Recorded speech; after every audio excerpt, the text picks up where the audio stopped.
부처님의 은혜를 갚는 방법은 뭐예요? 여러분, 부처님의 은혜를 갚는 방법은 뭐예요? 육법공양 올리는 거예요? 시주 많이 하는 거예요? 여러분, 부모님의 은혜를 갚는 게 뭔 줄 아세요? 그런데 공부를 해보고 나니까 법화경이라고 하는 부분을 통해서 법화경이 하고자 하는 건 뭐예요? 나만의 편안함에 머무르는 것이 아닌 일체 중생과 더불어 부처님이 정토를 만드는 부분이 궁극적 깨달음이 없다. 아까 얘기했던 게 뭐냐면 나 혼자 깨끗해서는 아무 소용이 없다 이거예요. 코로나 다 걸리고 나만 안 걸리면 된다고 그러면 거긴 살기 좋은 세상이에요? 함께 가자. 그러니까 여러분, 보살이라고 하는 부분을 잘 알아야 되는 게 뭐냐면 상고불이 하화 중생이 보살이에요. 위로 부처님이 진리를 구하고 아래로 중생을 구제하는 거예요. 그래서 큰 것도 작은 것도 없으며 무의하다고. 여기서 얘기하는 것 자체는 새는 것이 없어. 본래 공해가지고 본래 청정해. 그냥 무의하다고 이와 같이 생각하고 좋아하지 않았나이다.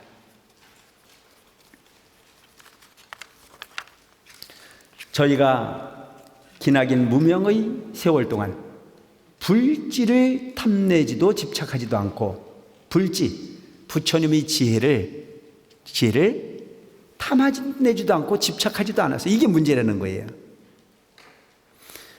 불교의 궁극적 목표는 그냥 나 하나만 고요하면 되는 게 아니야.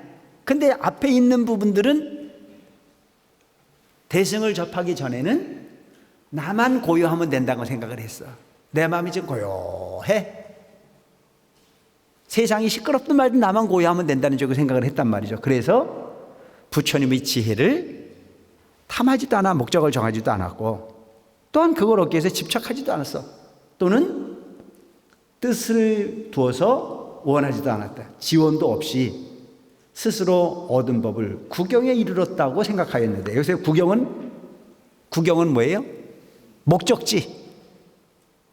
응? 최고의 것 구경. 그래서 여러분들에게 스님들이 가끔 법문할 때 뭐래요? 구경 성불을 하세요.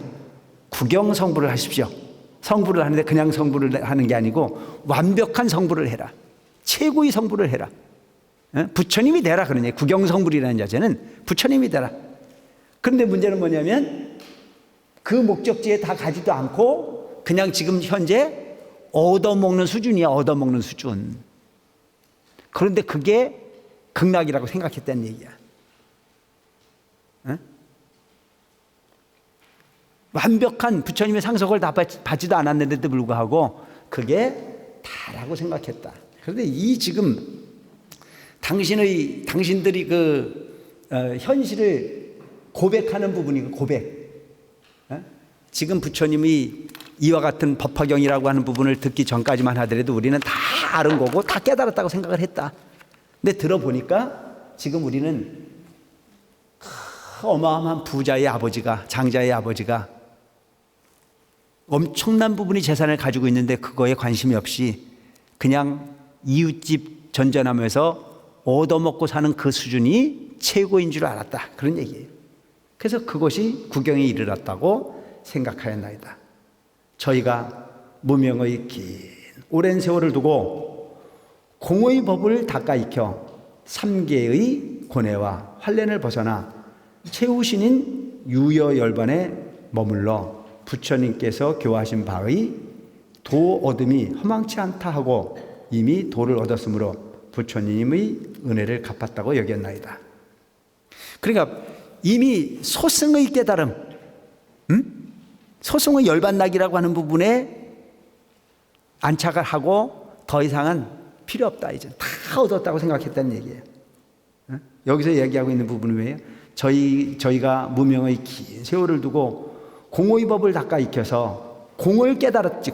다 이 세상은 그냥 공이라고 하는 부분이 법화경을 만나기 전까지는 뭐예요? 반야라고 하는 부분까지 공부를 해서 이미 다 얻었다고 생각을 한 거예요. 그런데 공부를 해보고 나니까 법화경이라고 하는 부분을 통해서 법화경이 하고자 하는 건 뭐예요? 나만의 편안함에 머무르는 것이 아닌 일체 중생과 더불어 부처님이 정토를 만드는 부분이 궁극적 깨달음이 없다. 아까 얘기했던 게 뭐냐면 나 혼자 깨끗해서는 아무 소용이 없다 이거예요. 코로나 다 걸리고 나만 안 걸리면 된다고 그러면 거긴 살기 좋은 세상이에요? 아니 웃기잖아요. 지만 안 걸리려고 코를 틀어막고 있어도 되냐고. 그게 밥 먹어야 되는데 같이 버스 타야 되는데 같이 법회도 와야 되는데 그게 안 되는 거잖아요. 그런데 우리도 노력을 하다 지금 안 됐잖아요. 그래 너무너무 지금까지 소위 잘 지키려고 애를 쓰고 오다가 이제는 그 부분이 조금 약해졌다고 해가지고 지금은 그걸 그렇게 두렵게 생각하지 않으니까 요즘은 지키려도 안 오대? 여기 지키려도 안 와요.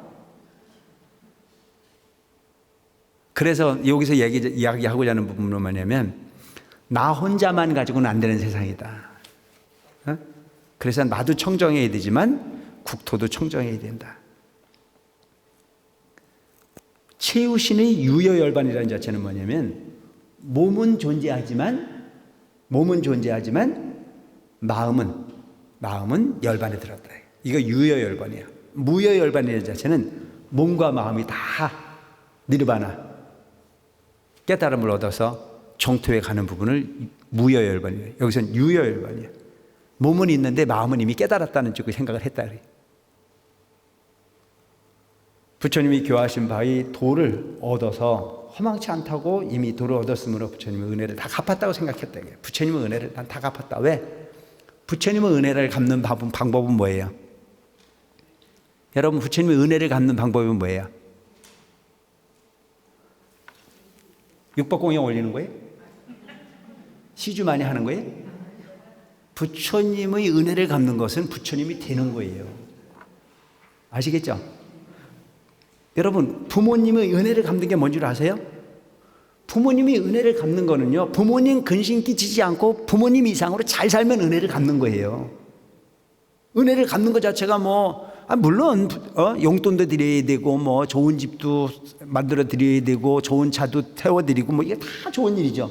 그런데 부모님이 원하는 것은 그거보다 더 좋은 부모님이 뭐냐면 네가 나보다 잘나면 된다. 네가 나보다 잘 살면 된다. 네가 나보다 행복하면 된다. 이게 부모님이 원하는 부분이고 그게 부모님이 은혜를 갚는 겁니다. 아시겠죠? 근데 이걸 너무 이기적으로 해석해가지고 부모님은 굶어도 내가 잘 먹으면 기뻐하셔. 참 웃기잖아요. 내가 옛날에 이런 얘기 했잖아요. 부모가 자식을 너무 사랑하니까 옛날 가난했을 때 꽁보리밥을 먹고 살았을 때 부모님은 꽁보리밥을 드셔도 거친 음식을 드셔도 별 생각이 없다는 생각을 가지고 사랑하는 마음으로 귀한 자식에게 보리쌀 한 채 밥을 하다가 거기에 종발에 쌀을 집어넣고 밥을 짓잖아요. 그래서 쌀로 진 밥은 아들을 주고 아버지는 꽁보리밥을 드셨어요. 근데 어느 날 불을 너무 세게 떼다 보니까 그 종발 안에 들어있던 쌀이 하나 흘러넘쳐가지고 보리쌀 안에 섞였어요.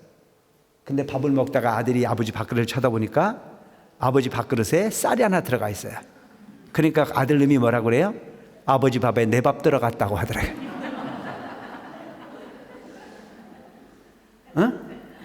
그런 교육은 난 잘된 교육이라고 보지 않아요. 그게 부모의 마음이야. 그런데 이 자식은 그 부모의 그 지극한 사랑을 잘못 해석하면 아버지는 쌀밥을 먹으면 죽는 줄 알았다 이거예요. 그 옛날에 우리 요즘 근대 노래 중에 하나가 그런 거 있지 않아요? 우리 어머니는 짜장면을 싫다고 하셨어. 짜장면을 왜 싫어? 요즘에 흔해 터진 게 짜장면이지만 옛날에는 짜장면도 넉넉하게 못 먹어서 자식은 짜장면을 먹여주고 엄마는 먹고 싶지만 그걸 참고 예면을 해서 엄마 한 숟갈 떠보세요. 한 젓가락 하세요라고 자식이 주니까 엄마는 뭐라 그래? 나는 그건 싫어.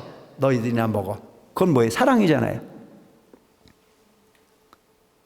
그러니까 그 노래를 부른 그 가수들은 나중에 그래도 철이 나서 우리 어머니가 옛날에 그 부분은 당신 굶어 자식을 먹이려고 하는 사랑이라고 하는 걸 알았지만 철없는 자식은 그것마저를 끝까지 우리 엄마는 생선을 싫어하고 우리 엄마는 꼭 생선을 드셔도 꼬랑지만 좋아했고 머리만 좋아했지. 생선은 머리가 아니고 대가리라면서.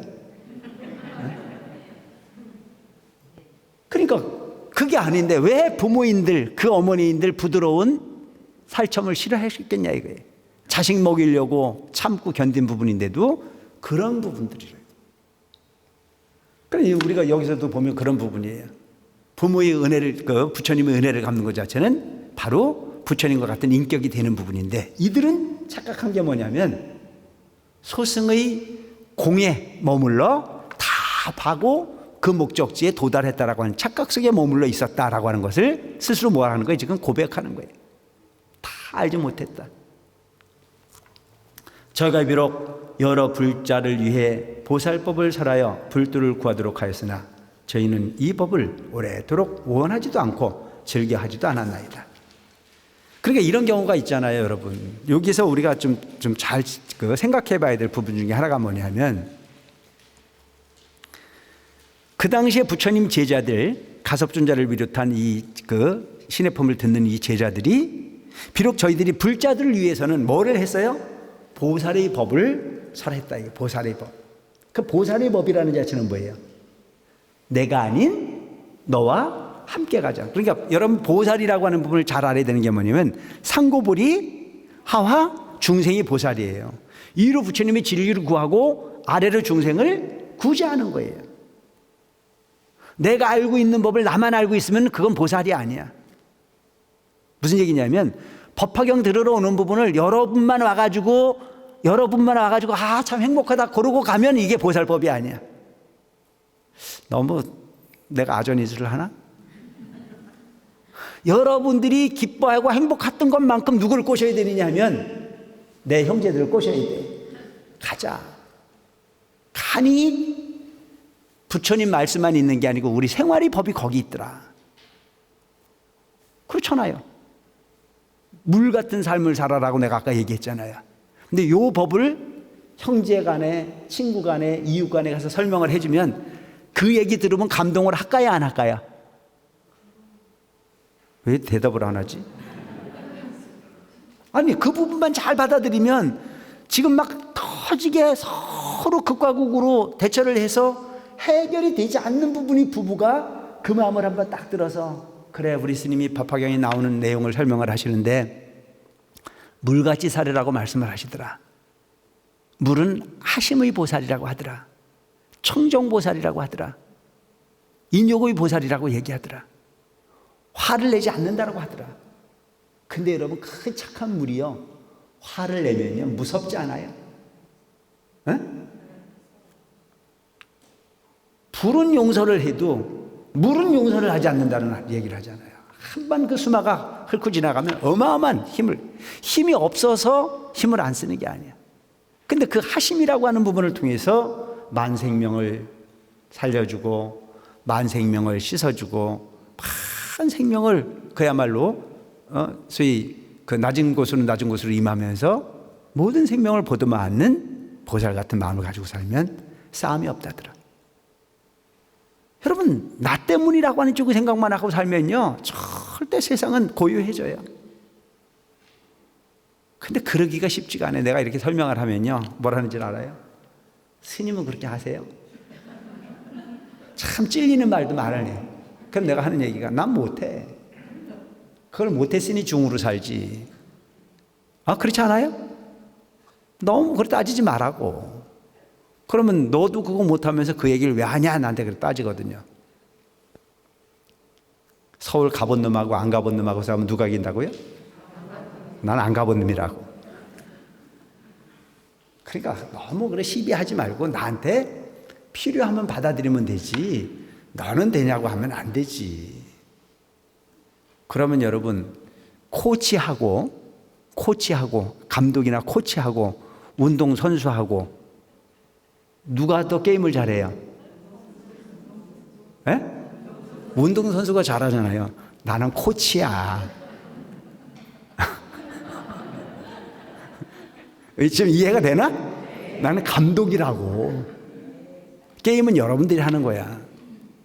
이렇게 생각하면 되고, 또 내가 그러잖아요. 달을 가르쳐 손가락질하면 달을 보면 되지 손가락을 갖고 시비하지 마라. 초발심 자경문에 내가 설명했던 내용이 있잖아요. 어떤 사람이 아주 못된 놈이 깜깜한 밤에 횃불을 들었어. 그 횃불은 하나밖에 없어. 근데 그 길을 같이 가야 되는 사람이 그거 횃불 든 놈이 나쁜 놈이라고 그거 포기하면 지는 깜깜한 길에 낭떠러지 떨어져 죽어야 되는데, 횃불을 들었으면 횃불을 든 놈을 갖고 시비하지 말고 횃불이 붙이는 길만 찾아가면 돼. 아시겠죠? 이제 난 이거 안 먹어도 되겠네, 이제, 그죠?